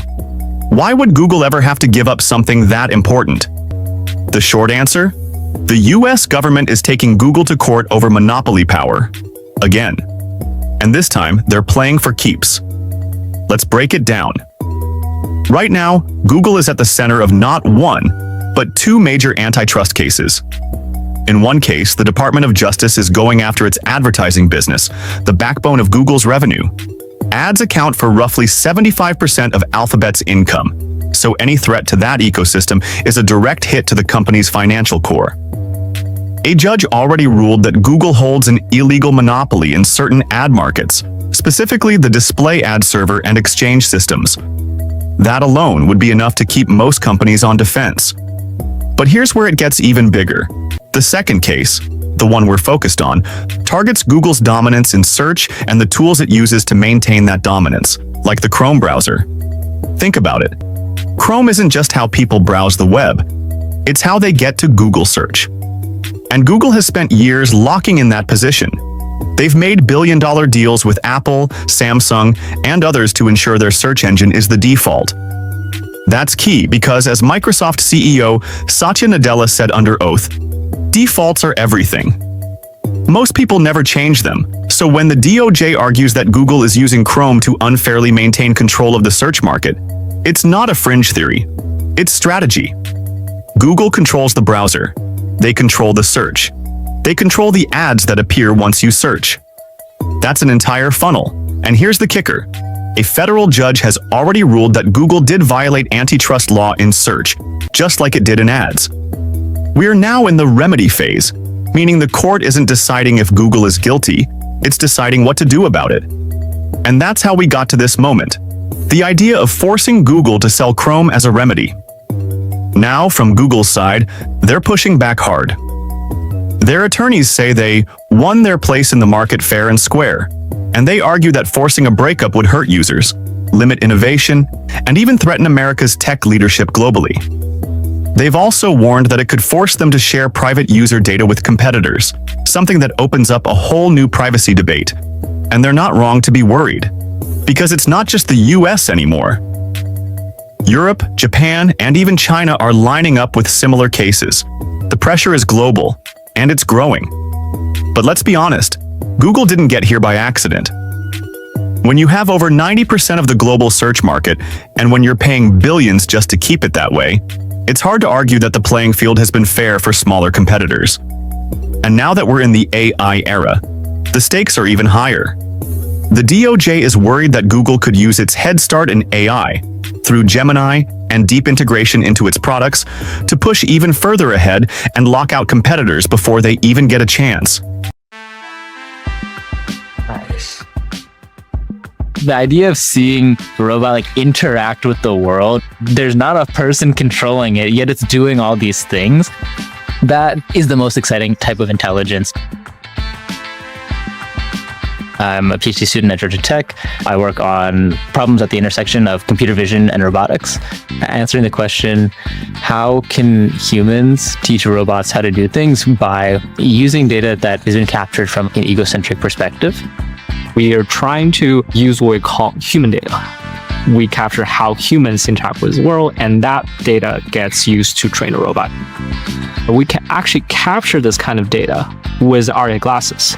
It really checked the boxes, which is it's recording a front-facing RGB image, it's tracking your hands in 3D space, and it's localizing the glasses. It actually captures the environment, builds a map, and knows precisely where the glass is at any given moment.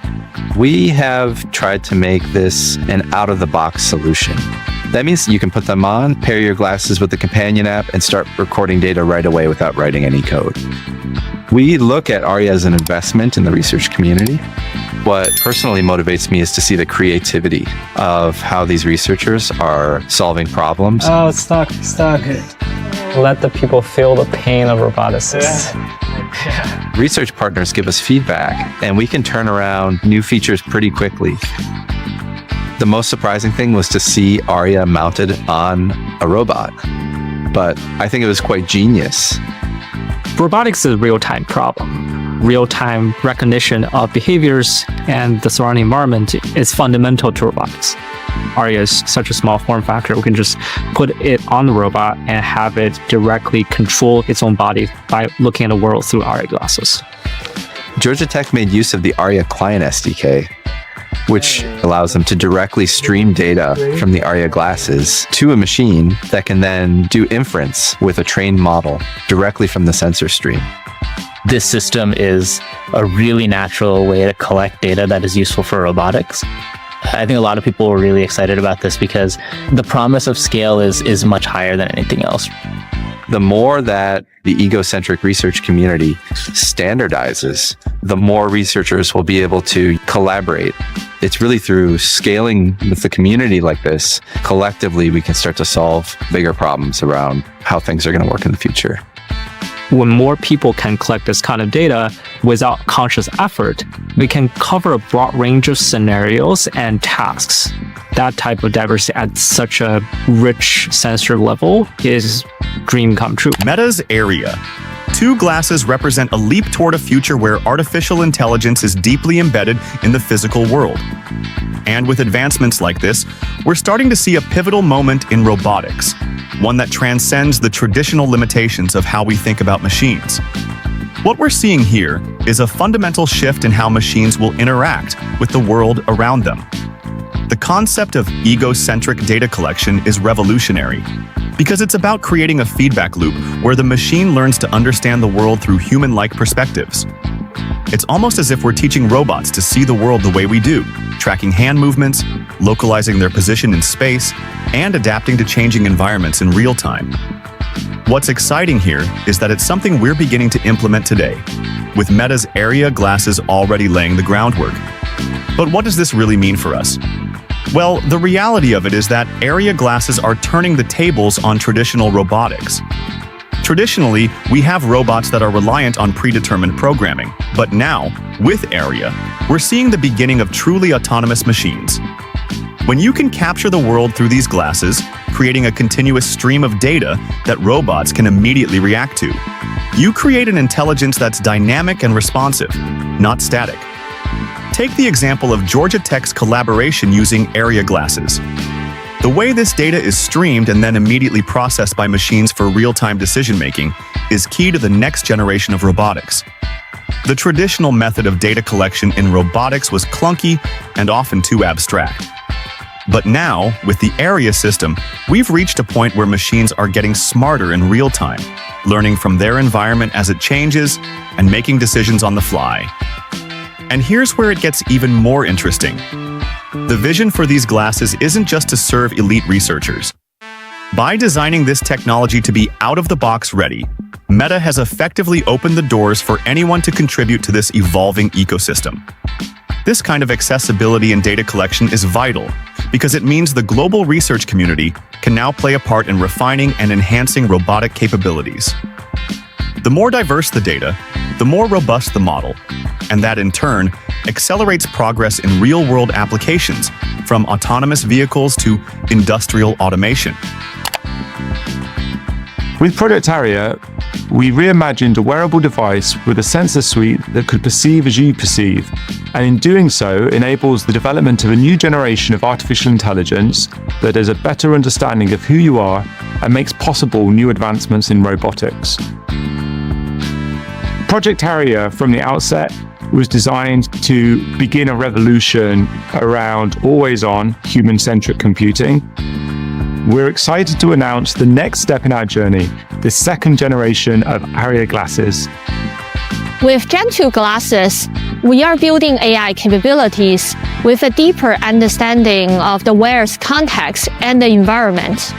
Aria Gen 2 is the perfect tool for researchers pushing the boundaries of AI and AR. What you see here is the same as this. We have upgraded the sensor suite with additional computer vision camera for enhanced location and embodied tracking. We have increased battery capacity by over 40% without a weight increase. The device features a contact microphone and spatial microphones. It can distinguish between your voice and those of bystanders. Aria Gen 2 determines your location, both indoors and outdoors.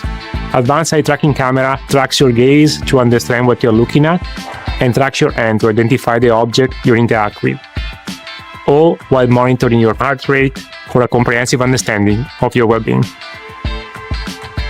To introduce the ability to process a lot of the signals on the device in real time. As soon as you do that, you move away from the context of data collection and processing later. Then we can start to interact with the user, not just research what might be possible, but actually experience it. Help me pick up some red onions. Taking you to red onions.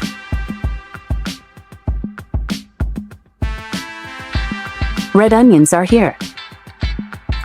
Very important parts of Project Aria has been building partnerships with companies and academic research labs that have reach far beyond our own. We stay committed to research processes that safeguard personal information. The journey with second-gen Aria glasses is just the beginning. Imagine what the research community can achieve with a device that closes the gap between machine and human perception. Together, we can unlock an understanding of what it is to experience reality as we do. We often think of technology as something that enhances our lives in obvious ways. Faster computers, sleeker phones, better entertainment. But there's another layer to innovation that we rarely stop to appreciate. The ways in which technology can fundamentally reshape how we experience the world, especially for those with disabilities.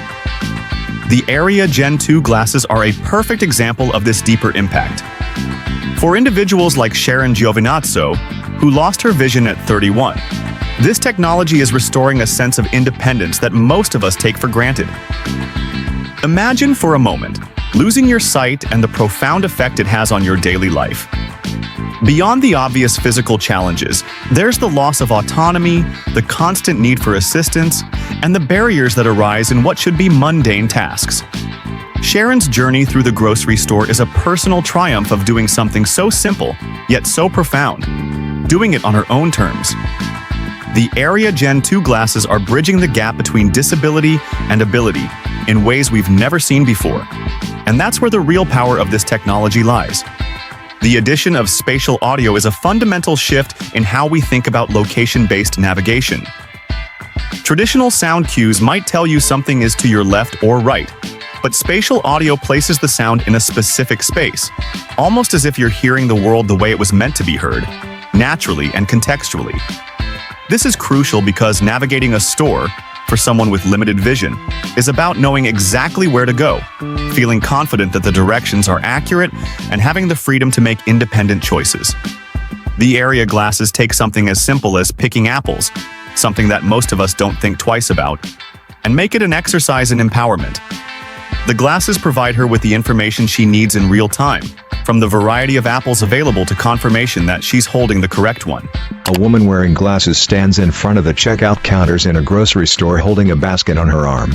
Sharon Giovinazzo, CEO, Lighthouse for the Blind and Visually Impaired San Francisco. You know, it's one of those things that you don't know what you got till it's gone. And that was kind of the case with my vision when I lost it at 31. She navigates through the grocery store. The challenges that we face, you know, just simply with visual navigation, you lose a level of independence with that. She holds the leash of a service dog while walking towards an aisle. Karthik Mahadevan, CEO, Envision. For a lot of people who are blind and have a low vision, independence almost always meant access to information. A pair of glasses separates to reveal each individual component. Aria enables us to combine technologies like artificial intelligence and spatial audio that make the visual world accessible for people who are blind or have a low vision. It was amazing to see how a lot of our feedback was incorporated in building a Gen 2 device, and also by keeping accessibility as one of the focus points. Prince Gupta, Research Product Manager, Meta. This is a truly collaborative effort between Envision, Lighthouse San Francisco, and Meta. Prince and others gather around a laptop computer inside the grocery store. We really want to go out and co-design with the community and try to learn from their experience. They actually want to try out these technologies. They're really excited. Sharon and Prince speak to one another in the produce section. Sharon has been testing these features, giving us early feedbacks. GPS just doesn't work indoors. We need a different mapping and navigation technology. Owen Brimejoin, Research Scientist, Reality Labs Research, Meta. Usually when you listen to sounds over headphones, they'll sound like they're inside your head. Spatial audio is a technology that lets you play sounds over headphones that seem like they're coming from a real location out in the world. And all you have to do is follow that sound. Sharon walks through the grocery store wearing the glasses. If you put the glasses on and you just talk to it like you talk to a friend. Hey, Meta, help me pick up some apples. Certainly. Follow the sound to locate the apples in the store. Sharon follows the sound. It'll start playing a beacon sound from the location within the store. The glasses can actually map as they are being used. We can allocate different points and label it with items that should be there in that space. Sharon approaches bins filled with apples. Apples are here. You can ask any kind of a question. What apples are here? They have Granny Smith, Cosmic Crisp, and Honey Crisp apples. I'll get Granny Smith apples. Help me pick up red onions. Taking you to red onions. Sharon and her service dog walk towards the sound. They reach the onions. Red onions are here. Is this a red onion? She holds up an onion in front of the glasses. Yes, this is a red onion in your hand. Just to have the freedom to walk into a grocery store and navigate to what I wanted. It was efficient. It was fast. It was just amazing. That's all I need today. Take me to the checkout counter? Sure, guiding you to the checkout. Sharon hands her basket to the employee at the checkout counter. This isn't ready to ship out the door this second. But what's exciting is for how many people this appears to be working really well. Without these partners, we would have not been able to do what we did today. The employee hands Sharon her bag of groceries. Thank you. Have a great day. When we look at someone like Sharon, pick the groceries that she wants on her own, that emotion is incredible. And that's a wrap. It's incredible to see how these innovations are not just changing lives, but reshaping the way we think about independence and autonomy. The future is looking more inclusive, and it's exciting to witness these advancements firsthand. If you found this video insightful, don't forget to hit that like button, drop your thoughts in the comments, and share it with anyone who might be inspired by this breakthrough in tech. Make sure to subscribe to stay updated with more in-depth analyses and updates on the latest innovations shaping our world. Project Aria is a research effort built around the custom glasses you see here that is designed to record high-quality egocentric data, which in turn will enable researchers to advance the state-of-the-art around machine perception and personalized, contextually aware AI. Project Aria is not in itself an AR device since it lacks a display, and it is neither a product nor a prototype of a product and will not be for sale. It is a research tool, and it is a critical step on the path to live maps and the interface of the future. One way to think about Project Aria is as an evolution of the methods which were used to build maps in the past. Since the 1960s, satellites have allowed us to map outdoor environments at tremendous scale, but they're limited in the map resolution and freshness they can produce. Low-flying aircraft and car fleets provided data capture at a higher resolution with increased update rates, but they're limited to outdoor environments. Backpack rigs can now map indoor spaces at high resolution, but are unable to fully capture the wide range of environments relevant to our daily lives. Project Aria is the vanguard of the next leap in data capture technology, client-based mapping, which will one day enable anyone with an AR device to build and use live maps wherever and whenever they need to, based on data from their own devices, particularly AR glasses. The use of egocentric data will make it possible to construct higher resolution maps that are dynamically updated at a much higher frequency, and will enable mapping of a far greater spectrum of environments than has been possible with any previous mapping technology. In addition to enabling state-of-the-art research into map building, Project Aria will let researchers explore what data AR glasses will need to capture in actual use, and how AI can most usefully leverage that data to provide personalized assistance. Let's take a look at each component of Project Aria in closer detail. At its heart, Project Aria is an all-day wearable computer and sensor platform with a powerful mobile-class processor, all wrapped up in an ergonomic glasses form factor weighing under 70 grams. The device is controlled by the wearer using a mobile companion app, which communicates via an encrypted low-energy Bluetooth link. As Boz noted, once a data sequence has been recorded and the device is placed on charge, data is uploaded to Facebook's research servers and kept in quarantine, meaning it's not made available to researchers. During the quarantine period, participants can delete segments of captured data from the system without accessing the raw data. Thanks for watching, and I'll catch you in the next one, where we continue to explore the technologies that are truly changing the game.